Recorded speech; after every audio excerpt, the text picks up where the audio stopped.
scary to see a lot of young faces, but I wanted to say thank you for you guys coming to listen to me talk. I wanted to start off by introducing myself again. I'm Charisma. I was a student here at John Glenn, and I graduated 2017. I wanted to talk more about how my life changed after I had my whole life planned and now the plan was gone. I was involved in many clubs. I was in marching band. I was actually the drum major too. And I was always trying my best to be an academic weapon. I guess that's what you guys call it. I applied to many colleges. I applied to UCs, Cal States, but in the back of my mind, I never imagined myself going to community college because that was more so in the back of my mind. And I thought my worth was correlated to whatever school that I went to. So I worked really hard to do very well in school. I was the top of my class, and I graduated and eventually got accepted to UCI. I know you're wondering, well, you're wearing a Cal State Long Beach sweater. What were you doing at UCI? I went there for my first year of college, and I was there for the campus-wide honors program too. But after my first year, I was diagnosed with something called Guillain-Barré syndrome, or GBS for short, which is an autoimmune disease that slowly creates paralysis throughout your body. So I gave you guys a little candy. I know guys, some of you ate it, but it's okay. I want you guys to take it out if you can. So this is what it looks like. It's okay if you eat it, if you already ate it, you could just watch. So in our nerves, we have something called axons. And axons create a conduction for signals to be sent from either the brain to a different part of the body. So it helps send the signal to tell our body what to do. A regular neuron has a straight axon. So if you can take the candy out and look at it. On the outer edge, there's a gummy part, which is called I would relate it to the myelin sheath of an axon. This is what a normal, healthy axon looks like. All of your axons look like this. Now take little bites of the outer gummy edge to expose a little bit of the light-colored inside.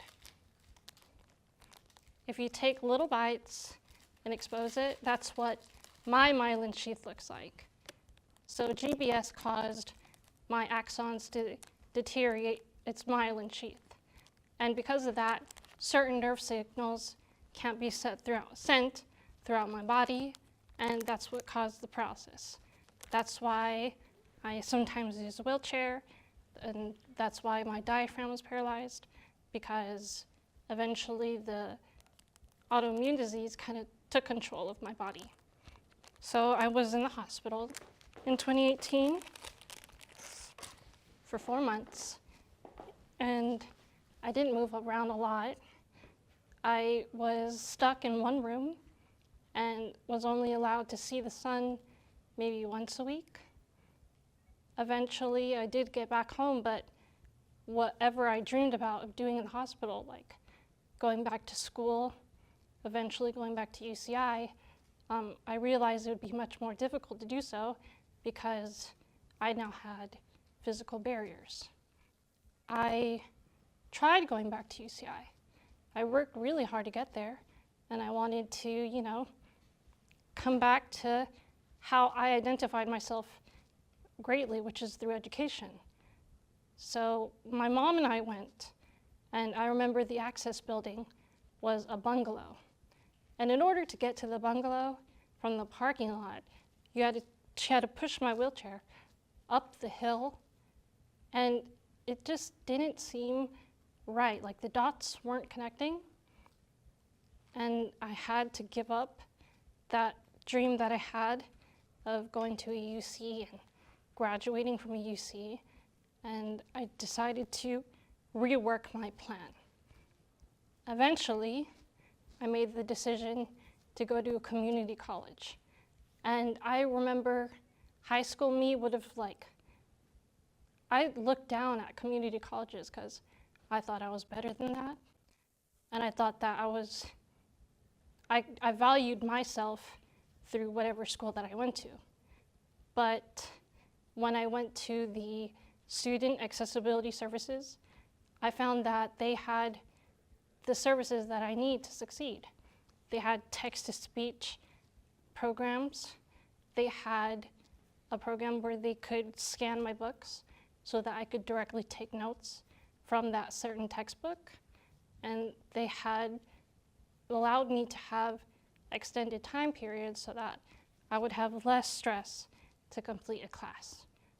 With that, and through little by little, I did one class, and then 2 classes, and then next thing you know, I was in anatomy in lab, which I never thought I'd be in a lab again. And I was able to transfer to Cal State Long Beach. And Cal State Long Beach was even better. They had their services to help set up my success. And I eventually graduated, and this year in May, I was able to get my degree in kinesiology when I was at Cal State Long Beach. I was able to do more than I thought I would imagine to do when I was in that hospital room. I spoke at a Cal State-wide mental health conference called CSU Be Well, and I met different administrators, and I talked about their access programs, what they could set up in their schools to help bridge the gap between students like me so that to set them up for success. And I even was able to do a TED Talk.